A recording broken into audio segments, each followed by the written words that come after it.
This is an audiobook for Stephen King's The Dark Tower series, starting with Book 1, The Gunslinger. 16. By the time he arrived at Kennerly's, a queer obscurity had come over the northern horizon, and he knew it was dust. Over Tull, the air was still dead quiet. Kennerly was waiting for him on the chaff-strewn stage that was the floor of his barn. Leaving, he grinned abjectly at the gunslinger. Yes, not before the storm. Ahead of it. The wind goes faster than a man on a mule. In the open, it can kill you. I'll want the mule now, the gunslinger said simply. Sure. But Kennerly did not turn away, merely stood as if searching for something further to say, grinning his groveling, hate-filled grin, and his eyes flicked up and over the gunslinger's shoulder. The gunslinger sidestepped and turned at the same time, and the heavy stick of the stove wood that the girl Subi held swished through the air, grazing his elbow only. She lost hold of it with the force of her swing, and it clattered over the floor. In the explosive height of the loft, barn swallows took shadowed wing. The girl looked at him bovinely, her breasts thrust with overripe grandeur at the wash-faded shirt she wore. One thumb sought the haven of her mouth with dreamlike slowness. The gunslinger turned back to Kennerly. Kennerly's grin was huge. His skin was waxy yellow. His eyes rolled in their sockets. He began in a phlegm-filled whisper, and could not continue. The mule, the gunslinger prodded gently. Sure, Kennerly whispered, the grin now touched with incredulity. He shuffled after it. He moved to where he could watch Kennerly. The hostler brought the mule back and handed him the bridle. You get in and tend to your sister, he said to Subi. Subi tossed her head and didn't move. The gunslinger left them there, staring at each other across the dusty droppings-strewn floor. He with his sick grin, she with dumb, inanimate defiance. Outside, the heat was still like a hammer. 17. He walked the mule up the center of the street, his boots sending up squirts of dust. His water bags were strapped across the mule's back. He stopped at Sheb's, and Allie was not there. The place was deserted, battened for the storm, but still dirty from the night before. She had not begun her cleaning, and the place was as fetid as a wet dog. He filled his tote sack with cornmeal, dried and roasted corn, and half of the raw hamburg in the cooler. He left 4 gold pieces stacked on the planked counter. Allie did not come down. Sheb's piano bid him a silent, yellow-toothed goodbye. He stepped back out and cinched the tote sack across the mule's back. There was a tight feeling in his throat. He might still avoid the trap, but the chances were small. He was, after all, the interloper. He walked past the shuttered, waiting buildings, feeling the eyes that peered through the cracks and chinks. The man in black had played God in Tull. Was it only a sense of the cosmic comic, or a matter of desperation? It was a question of some importance. There was a shrill, harried scream from behind him, and doors suddenly threw themselves open. Forms lunged. The trap was sprung then. Men in long handles and men in dirty dungarees, women in slacks and in faded dresses, even children tagging after their parents, and in every hand there was a chunk of wood or a knife. His reaction was automatic, instantaneous, inbred. He whirled on his heels while his hands pulled the guns from their holsters. The hafts heavy and sure in his hands. It was Allie, and of course it had to be Allie, coming at him with her face distorted, the scar a hellish purple in the lowering light. He saw that she was held hostage. The distorted, grimacing face of Sheb peered over her shoulder like a witch's familiar. She was his shield and sacrifice. He saw it all, clear and shadowless, in the frozen, deathless light of the sterile calm, and he heard her. He's got me, oh Jesus, don't shoot, don't. But the hands were trained. He was the last of his breed, and it was not only his mouth that knew the high speech. The guns beat their heavy, atonal music into the air. Her mouth flapped, and she sagged, and the guns fired again. Sheb's head snapped back. They both fell into the dust. Sticks flew through the air, rained on him. He staggered, fended them off. One with a nail pounded raggedly through it, ripped at his arm, and drew blood. A man with a beard, stubble, and sweat-stained armpits lunged, flying at him, and a dull kitchen knife held in one paw. The gunslinger shot him dead, and the man thumped into the street. His teeth clicked audibly as his chin struck. Satan, some was screaming. The accursed, bring him down. The interloper, another voice cried. Sticks rained on him, a knife struck his boot and bounced. The interloper, the Antichrist. He blasted his way through the middle of them, running as the bodies fell, his hands picking the targets with dreadful accuracy. 2 men and a woman went down, and he ran through the hole they left. He led them a feverish parade across the street and toward the rickety general store/barber shop that faced Sheb's.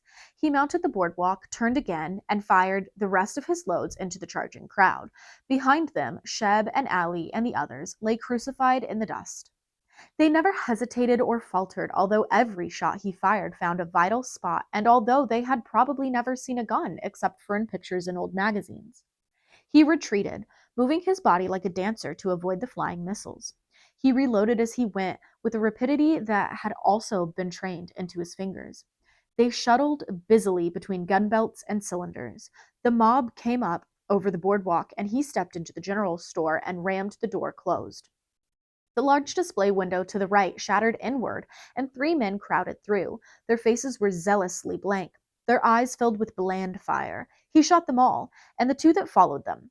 They fell into the window, hung on the jutting shards of glass, choking the opening. The door crashed and shuddered with their weight, and he could hear her voice, the killer your souls, the cloven hoof. The door ripped off its hinges and fell straight in, making a flat hand clap. Dust puffed up from the floor. Men, women, and children charged him. Spittle and stovewood flew. He shot his guns empty, and they fell like 9 pins. He retreated, shoving over the flour barrel, rolling it at them, into the barber shop, throwing a pan of boiling water that contained 2 nicked straight razors. They came on, screaming with frantic incoherency. From somewhere, Sylvia Pittston exhorted them, her voice rising and falling on blind inflections. He pushed shells into hot chambers, smelling the smells of shave and tonsure, smelling his own flesh as the calluses at the tips of his fingers singed. He went through the back door and onto the porch. The flat scrubland was at his back now, flatly denying the town that crouched against its huge haunch. 3 men hustled around the corner with large betrayer grins on their faces. They saw him seeing them, and the grins curdled in the second before he mowed them down. A woman had followed them, howling. She was large and fat and known to the patrons of Sheb's as Aunt Mill. The gunslinger blew her backwards, and she landed in a whorish sprawl, her skirt kinked up between her thighs. He went down the steps and walked backward to the desert, 10 paces 20. The back door of the barber shop flew open, and they boiled out. He caught a glimpse of Sylvia Pittston. He opened up. They fell in squats. They fell backwards. They tumbled over the railing into the dust. They cast no shadows in the deathless purple light of the day. He realized he was screaming. He had been screaming all along. His eyes felt like cracked ball bearings. His balls had drawn up against his belly. His legs were wood. His ears were iron. The guns were empty, and they boiled at him, transmogrified into an eye and a hand, and he stood, screaming and reloading, his mind far away and absent, letting his hands do their reloading trick. Could he hold up a hand? Tell them he had spent 25 years learning this trick and others? Tell them of the guns and the blood that had blessed them? Not with his mouth, but his hands could speak their own tale. They were in throwing range as he finished reloading, and a stick struck him on the forehead and brought blood in abraded drops. In 2 seconds, they would be in gripping distance. In the forefront, he saw Kennerly's younger daughter, perhaps 11, Subi, 2 male barflies, a female barfly named Amy Felden. He let them all have it, and the ones behind them. Their bodies thumped like scarecrows. Blood and brains flew in streamers. They halted for a moment, startled, the mob face shivering into individual, bewildered faces. A man ran in a large, screaming circle. A woman with blisters on her hands turned her head up and cackled feverishly at the sky. The man with whom he had first seen sitting gravely on the steps of the mercantile store made a sudden and amazing load in his pants. He had time to reload 1 gun. Then it was Sylvia Pittston running at him, waving a wooden cross in each hand. Devil, devil, devil, child killer monster. Destroy him, brothers and sisters, destroy the child-killing interloper. He put a shot into each of the crosspieces, blowing the rods to splinters, and 4 more into the woman's head. She seemed to accordion into herself and waver like a shimmer of heat. They all stared at her for a moment in tableau while the gunslinger's fingers did their reloading trick. The tips of his fingers sizzled and burned. Neat circles were branded into the tips of each one. There were less of them now. He had run through them like a mower's scythe. He thought they would break with the woman dead, but someone threw a knife. The hilt struck him squarely between the eyes and knocked him over. They ran at him in a reaching, vicious clot. He fired his guns empty again, lying in his own spent shells. His head hurt, and he saw large brown circles in front of his eyes. He missed one shot, downed 11. But they were on him, the ones that were left. He fired the 4 shells he had reloaded, and then they were beating him, stabbing him. He threw a pair of them off of his left arm and rolled away. His hands began doing their infallible trick. He was stabbed in the shoulder. He was stabbed in the back. He was hit across the ribs. He was stabbed in the ass. A small boy squirmed at him and made the only deep cut across the bulge of his calf. The gunslinger blew his head off. They were scattering, and he let them have it again. The ones left began to retreat toward the sand-colored pitted buildings, and still the hands did their trick. Like over-eager dogs, they want to do their rolling over trick for you, not once or twice, but all night. And the hands were cutting them down as they ran. The last one made it as far as the steps of the barber shop's back porch, and then the gunslinger's bullet took him in the back of the head. Silence came back in, filling jagged spaces. The gunslinger was bleeding from perhaps 20 different wounds, all of them shallow except for the cut across his calf. He bound it with a strip of shirt and then straightened and examined his kill. They trailed in a twisted, zigzagging path from the back door of the barber shop to where he stood. They lay in all positions. None of them seemed to be sleeping. He followed them back, counting as he went. In the general store, one man lay with his arms wrapped lovingly around the cracked candy jar he had dragged down with him. He ended up where he had started, in the middle of the deserted main street. He had shot and killed 39 men, 14 women, and 5 children. He had shot and killed everyone in Tull. A sickish, sweet odor came to him on the first of the dry, stirring wind. He followed it, then looked up and nodded. The decaying body of Nort was spread-eagled atop the plank roof of Sheb's, crucified with wooden pegs. Mouth and eyes were open. A large and purple cloven hoof had been pressed into the skin of his grimy forehead. He walked out of town. His mule was standing in a clump of weed about 40 yards out along the remnant of the coach road. The gunslinger led it back to Kennerly's stable. Outside, the wind was playing a jagtime tune. He put the mule up and went back to Sheb's. He found a ladder in the back shed, went up to the roof, and cut Nort down. The body was lighter than a bag of sticks. He tumbled it down to join the common people. Then he went back inside, ate hamburgers, and drank 3 beers while the light failed and the sand began to fly. That night, he slept in the bed where he and Allie had lain. He had no dreams. The next morning, the wind was gone and the sun was its usual bright and forgetful self. The bodies had gone south like tumbleweeds in the wind. At mid-morning, after he had bound all of his cuts, he moved on as well. 18. He thought Brown had fallen asleep. The fire was down to a spark, and the bird, Zoltan, had put his head under his wing. Just as he was about to get up and spread a pallet in the corner, Brown said, "There, you've told it. Do you feel better?" The gunslinger started. "Why would I feel bad?" "You're human," you said, "no demon. Or did you lie?" I didn't lie. He felt the grudging admittance in him. He liked Brown, honestly did. And he hadn't lied to the dweller in any way. "Who are you, Brown? Really, I mean."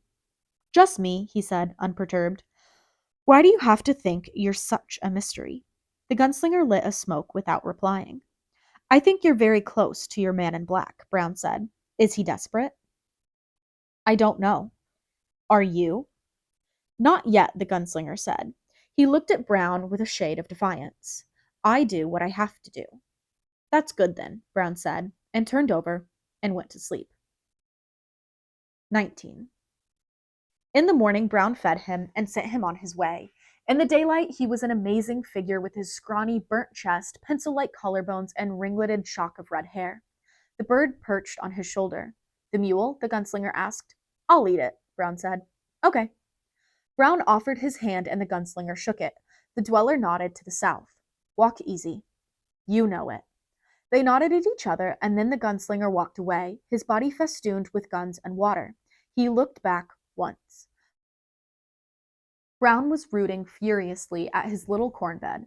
The crow was perched at the low roof of his dwelling like a gargoyle. 20.